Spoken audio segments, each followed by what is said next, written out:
Hollywood, man. I'm Hollywood right now. You know, see my teeth?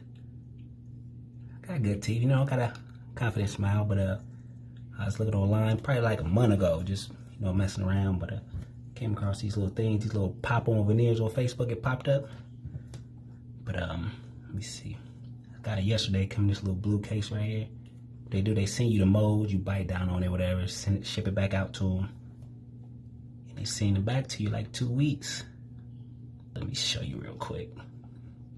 They got 3 shades too. You can go like a mature tan, natural white, or Hollywood. I was like, shit, give me the Hollywood. I'm just messing around. Give me the Hollywood.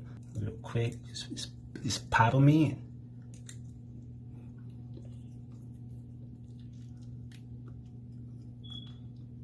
No, I did top and the bottom. Look, Hollywood, man, Hollywood. Look at that.